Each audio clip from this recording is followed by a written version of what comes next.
This Christmas Eve, parts of the South and Midwest are destroyed after an overnight outbreak of violent tornadoes. Officials fear the death toll could rise. Dozens are hurt. Mississippi suffered the worst of the assault. The Storm Prediction Center says at least 14 tornadoes touched down across the state Wednesday. Rolled right over me. Uprooting trees, cutting trees in half, and I don't know why I'm still standing here talking to you. One of those killed in Mississippi, a 7-year-old boy who was in a car with his family in Holly Springs. This video was shot by a driver a few miles away near Como. Watch as a twister shoves a tractor trailer off the road. Oh. 2 people in Mississippi are still unaccounted for. We were in the house, we heard the wind picking up. We just dashed out to the storm shelter, and we had 45 seconds, and it just hit. We walked out of the storm shelter, everything was gone. In Perry County, Tennessee, the violent storms destroyed at least 3 homes and snatched power lines as it charged through. State officials say a 70-year-old man and a 69-year-old woman were killed in the county. A 22-year-old man was killed in Ray County. Strong straight-line winds raced across parts of Arkansas. Everything was just moving sideways, and just the sound of the wind, and I jumped and I ran. An 18-year-old woman near Atkins was killed when a large tree fell through her roof. Near Louisville, Kentucky, pounding rains flooded streets.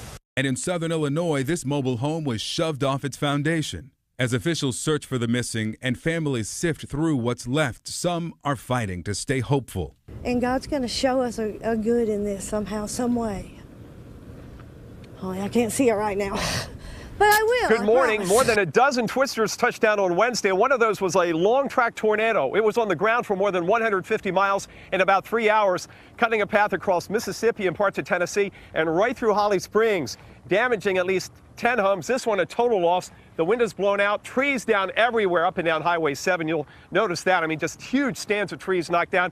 And get this, this is the foundation and the front wall blown forward towards the home. Just imagine the intensity of the wind. Survey crews will be out here from the Weather Service to figure out how strong this twister was. Fortunately, nobody on this highway in these homes was killed, but at least 5 were from this twister here in Mississippi. There's a tornado in front of us. Those are the panicked pleas for help from a woman in Mississippi. Trying to figure out which way we need to move. We pulled over. That thing is big. She and her husband survived a day of deadly spring-like storms in the south. See debris rumbling through the northern part of the state. This massive tornado damaged dozens of homes just outside the town of Clarksdale. Tornado! In Holly Springs, a 7-year-old boy was killed when the car he was riding in was tossed into the air. Roads across the Midwest and South were a nightmare. You can see debris flying into the air as one tornado tears through traffic near the Tennessee border, flipping this truck on its side. This driver captured it on her cell phone. In Arkansas, the severe weather knocked out power for more than 3,500 people. And an 18-year-old woman was killed when a tree fell into this home. Rescuers pulled a 1-year-old baby who was with her to safety. The wind was moving, and it moved through very quick. The storms pounded drivers in Missouri with hail, fueled lightning strikes in Indiana and Tennessee, and left significant damage in at least a half a dozen states. I'm just thankful that our lives are saved. The roof came off, and I had my dog. I was holding my dog. I'm lucky to be alive. I get to see my kids. Even in the midst of the destruction, survivors were reminded that possessions can be replaced. This morning in 3 southern states rocked by violent weather. A massive storm system across the southeast and Midwest spawned at least 34 tornadoes in 8 states since Wednesday. At least 14 people have died. Manuel Bojorquez is in Choluma, Mississippi. He shows us the chaotic scenes. Mississippi was hardest hit, seeing at least a dozen tornadoes in the outbreak. Parts of the community of Holly Springs are in shambles. From the air, the path of destruction is clear. I told my wife, run, get in the shower in the tubs. Marvin Sims' home was a total loss. I looked up, the roof was blowing off the house. Governor Phil Bryant says he will ask President Obama to declare Mississippi a disaster. It is difficult, particularly this time of year, to see such damage and know that heartbreaks go along with that damage, that families have lost loved ones. This is the town of Tullahoma, Mississippi. People here lost homes and this church. A tornado sliced right through it. The pastor told us the congregation still plans to hold services in the parking lot. I call it just a hit in the gut, you know. A hit in the gut. Just hit, you know, just knock you off your feet. Pastor Barry Reynolds is trying to figure out how to comfort his parishioners. I think it devastated everybody because never in history this town ever seen this.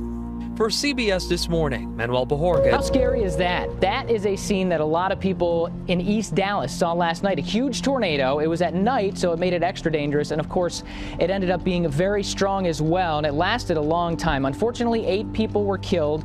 A couple different towns along about a 55-mile path with this particular tornado. And this was one of at least 5 tornadoes that we had in the southern plains yesterday. Now, in Garland, Texas, this is one of the spots that was most heavily affected. At least 4 people were killed. Police are saying that dozens of cars were actually picked up off the interstate and then tossed onto a nearby road. That's how strong this thing was. Then it went on to affect places like Copeville, Texas, where at least 2 people were killed when a gas station was destroyed by high wind. That's according to the fire department. So several homes destroyed, many others damaged. Weather Service will be doing surveys. People will be rebuilding. And we do have another chance for severe weather. It's going to shift a little bit farther toward the east. Once again, a chance for tornadoes. Won't be as bad in Dallas today.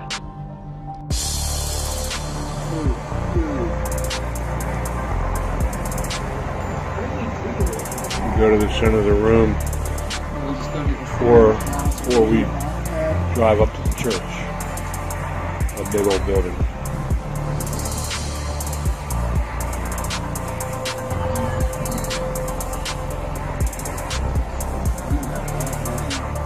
I think that's headed north.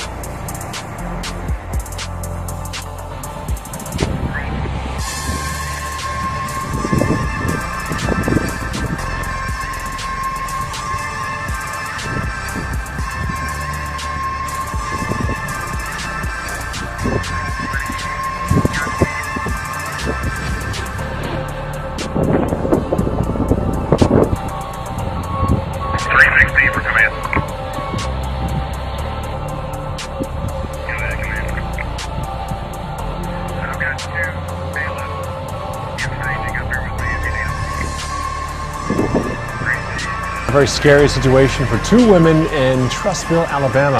High water rescue crews had to save them from their car, which was surrounded by floodwater. You can see the water is over knee deep there as crews tie ropes around these 2 women's waists to help pull them to safety. About 5 inches of rain fell in Trussville over the past 2 days. Wild winter weather is taking aim at millions. Pacific storms are slamming Washington, Oregon, and California. The heavy snow is complicating travel through the mountain passes. Several inches fell overnight in Northern California, and there are flood watches as rain drenches the lowlands. John Blackstone is in Mill Valley, California, just north of San Francisco. John, good morning. Good morning. Well, much of the country is having a mild winter so far. That's certainly not true in many parts of the West. Here in the San Francisco area, the mountain that feeds this swollen stream has received more than 7 inches of rain since Sunday.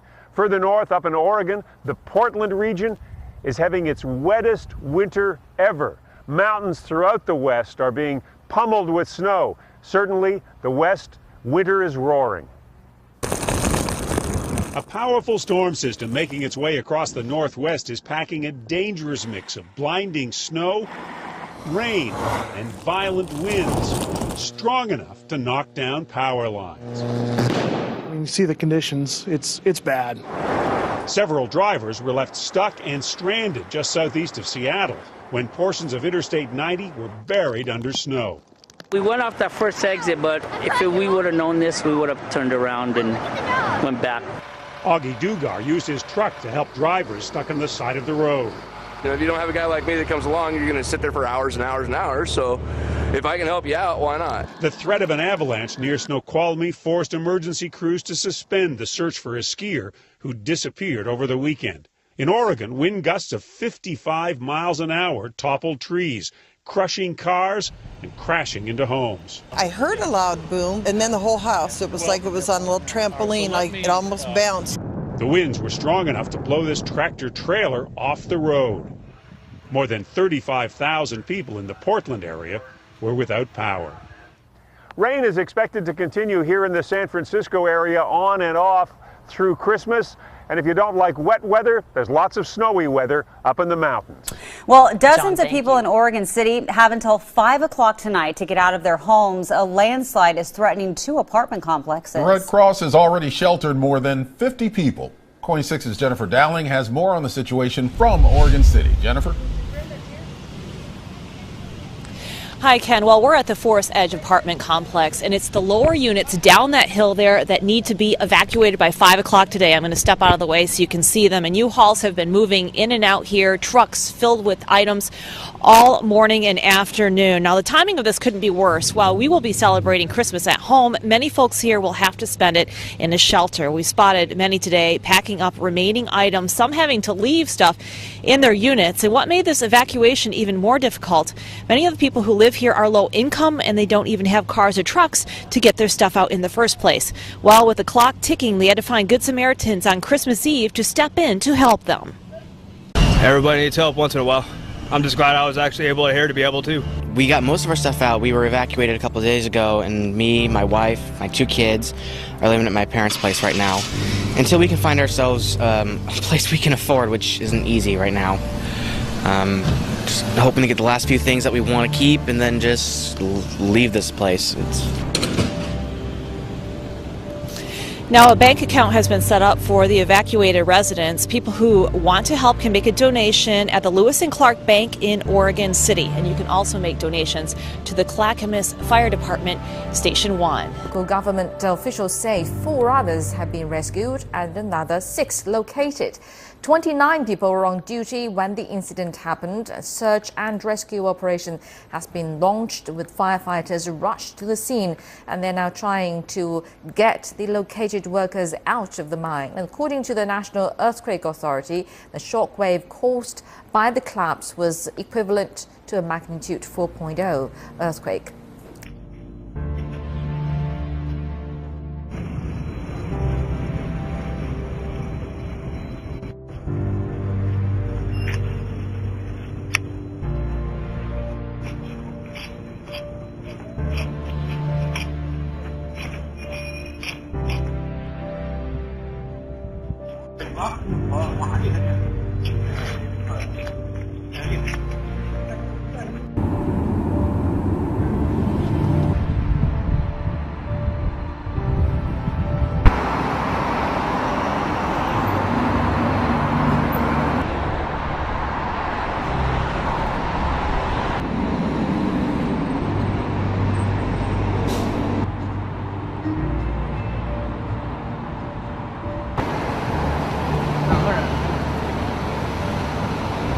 Feel kind of sick, of course, but I mean it's like every day here.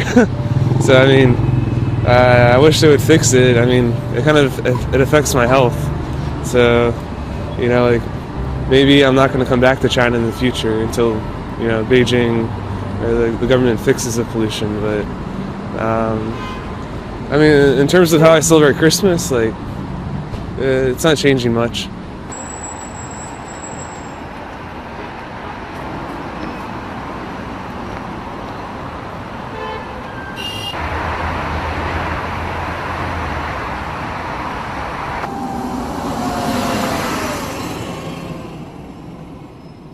Dozens of birds have been found dead at a Perth train station, believed deliberately poisoned. The discovery triggered a chemical emergency, but just who's responsible is a mystery.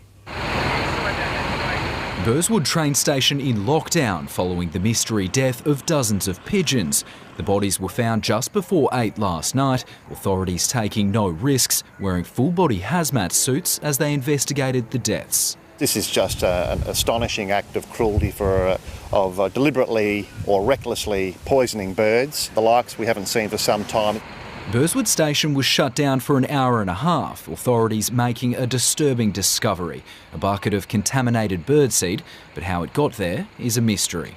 Police initially thought it was a commissioned cull, but the local council, Burswood Park Board and the Crown Casino all deny involvement. 5 litres of grain and liquid has been removed by hazmat authorities. The PTA is having the poisonous feed tested and reviewing its CCTV footage. The RSPCA has found another bird deceased on the tracks this morning, and we've taken that to our headquarters in Malaga and we'll be undertaking some further testing. Anyone caught poisoning animals can face up to 5 years in jail or a $50,000 fine. Nathan Brooks, 9 News. Ohia trees are being killed off by a mysterious disease. Officials aren't sure how to stop it. Right now, all officials have been able to do is identify it as a new fungus. It's currently only impacting the Big Island, but DLNR says it's worried that if they don't figure out how to stop the disease, it could eventually spread statewide. We hope that it doesn't wipe out all of Ohia's forest, but that's the worst case scenario, that the Ohia trees die and invasive species that have been introduced take the place of the native forest. That's definitely the worst case scenario. In the meantime, state and federal agencies are teaming up to spread awareness about the disease. Ohia trees cover more than 1 million acres statewide and are widely considered the most important forest tree. 2 people have been killed and 60 others injured after a strong earthquake hit parts of Pakistan and Afghanistan on Saturday morning. The quake's epicenter was a village in Badakhshan province in Afghanistan, close to the border area with Pakistan and Tajikistan.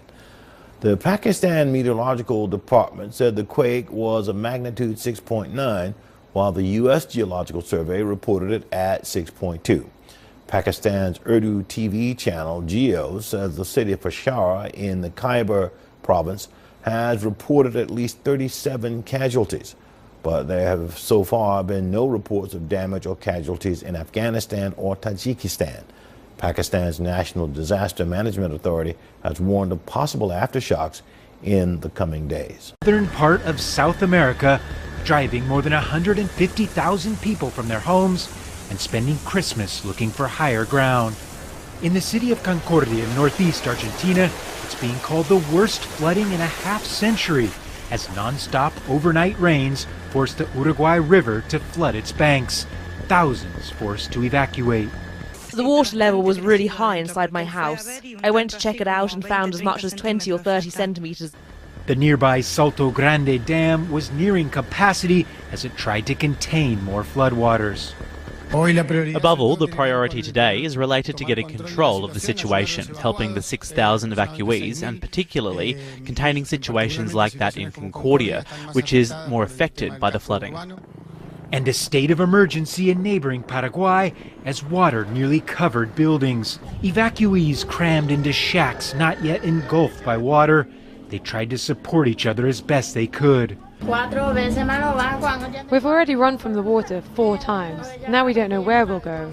The water reached the place where we had escaped to. We're now on the side of the road and the water keeps coming. Around the capital of Asunción, at one point, more than 100,000 people were without power, the effects of the flooding reaching far and wide. The situation is very bad. The children and also us, we're all sick. All week we've had diarrhea and in the medical centres there's no medicine. Weather forecasters say the exceptionally high rainfall in the region is due to an El Niño weather pattern, but few here expected it to be this bad. Gabriel Elizondo, Al Jazeera.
Since the beginning of December, Turkey has been the target of cyber attacks and still hasn't recovered completely.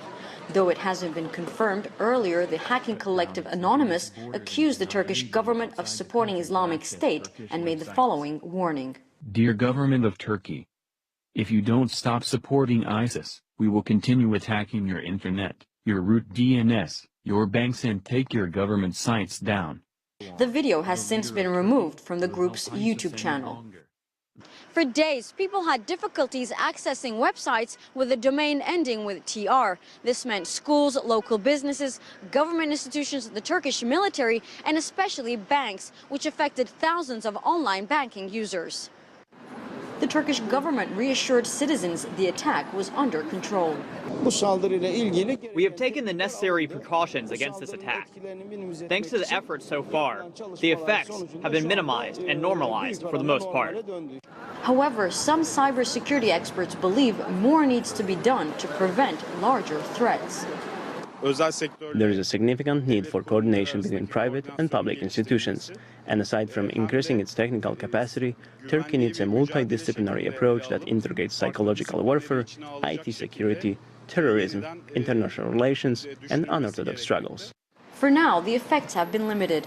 Citizens were unable to make banking transactions and banks suffered economic damages.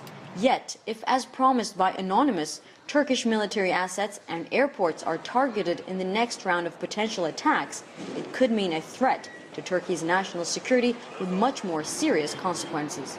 Mihal Bardavid, CCTV, Istanbul. A Christmas celebration in a land that is not their own. They fled for their lives, fearing death, but nothing could kill their faith. Nearly 2,000 miles from Mosul, Iraq, where ISIS murderers have tormented their people, including their Muslim neighbors, these Christian refugees have found a place to celebrate the birth of their Lord and Savior. My last Christmas was in my family's house. It was me, my mom and dad, and my brother. We were all together, and we hope to be united as one family in one place just once more, she says. But for now, they're refugees in Istanbul, Turkey, praying and singing, a family torn apart. They sing Christmas carols in an old wedding hall that has been converted into a church for Christmas. They grieve for their losses, but pray for their homeland, hoping one day to return to Iraq as proud Christians with no fear of reprisals simply because of their faith. They come from one of the oldest, longest-standing Christian communities in the world, but even their priest had to flee his church there. What gives us patience, solace, and hope is the words from the Holy Book, the Bible, he says. The Lord said, "You will face persecution, but take courage. I conquered the world." Christianity is under siege in the very region where it was born. Iraq's Christian population used to be about 1.5 million a decade ago. Now, only about half remain. Syria is even worse. Of the 1.1 million Syrian Christians who once lived in the country, about 600,000 have fled. In the Middle East, they call themselves by many names: Assyrians, Syriac, Chaldeans, but they are all Christians. It's sad to be far away from our country. It's sad to be far away from our neighbors, from our friends, from our families. It's not easy. But anyhow, something is better than nothing. And thanks for God that we have a priest here, that we are gathering here, and we will celebrate. I hope everything will be okay. On this day, these Christians humbly offer their thanks, grateful that they have survived to celebrate one of the most joyous days on the Christian calendar. Sarah Seidner, CNN, New York. Now, news from North Korea that could be cause for concern. The reclusive state looks to have advanced its ability to produce nuclear weapons even further. Government sources here in Seoul say it might take less plutonium for Pyongyang to make a nuclear weapon than normally required. Connie Kim has the details. Has North Korea improved its ability to produce nuclear weapons? That seems to be the case, as multiple government sources said Friday the nuclear state has reached a level where it could produce one nuclear weapon with less than 6 kilograms of plutonium. This is unusual, as it normally requires some 6 kilograms of plutonium to produce one nuclear weapon. A source speaking on condition of anonymity said the assessment comes as Pyongyang is suspected to have manufactured multiple nuclear weapons. Seoul's defense ministry estimates North Korea possesses a total of some 40 kilograms of plutonium. This means North Korea has developed the capability to produce more than 8 nuclear weapons. Even more concerning is that the reclusive state is expected to possess more plutonium after it restarted its Yongbyon reactor in August. Military and government officials also speculate Pyongyang has produced its own centrifuge using technology acquired overseas. Despite international calls for North Korea to denuclearize, the regime continues to forge ahead with its nuclear development. This year, North Korea has test-fired its submarine-launched ballistic missiles twice. Officials also believe that North Korea's capacity to miniaturize nuclear warheads has reached a considerable level. Connie Kim, Arirang News. The defense system will improve Iran's air defense capability and will defend against a potential missile threat. Iran could use S-300 to build its own air defense system. The S-300 is a system capable of engaging multiple attacking aircraft at long range and is intended to protect sensitive ground installations. Iran signed the $800 million deal with Russia for the system in 2007. But in 2010, Russia banned its delivery due to international sanctions against Iran and returned Tehran's first payment. Following the deal reached between Iran and world powers over Tehran's nuclear program in July, Russia lifted a ban and said it will resume the sale. Israel and the US have strongly opposed the trade. They said it's intended to defend Iran's nuclear facilities. Right now, we have about 60% containment of what we estimate to be 1,238 acres for the incident. Currently, there are over 400 firefighters on the line. We will continue through tonight with day shift taking over tomorrow after briefing. We've made tremendous progress today. We're expecting some winds tomorrow. Region-wide, we have concern with fire weather. As you recall, historically, this time of year is that season for us. And so we're cautiously optimistic that we've taken care of this incident. However, county-wide, we're keeping a close eye on the day-to-day operation. We've had 2 firefighter injuries. They're both minor in nature. They were transported to local hospitals and are receiving care at this time. As things stand now, we're in excellent posture for tomorrow's operational period. At approximately 2 p.m. this afternoon, 101 freeways, both northbound and southbound, were open to all through traffic. And as we speak, we are opening Pacific Coast Highway in both northbound and southbound direction. And we are opening our mandatory evacuation, or releasing it, for the residents of the Solomar Beach community.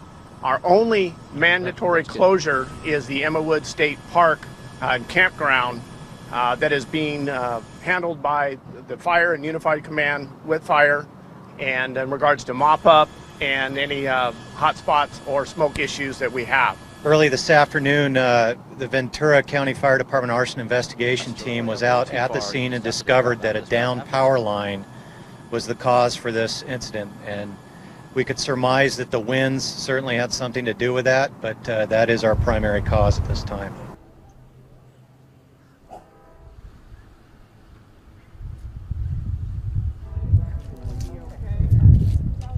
I'm just grateful.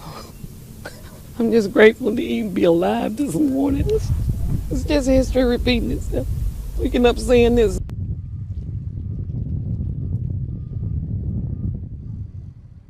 This is unforeseen.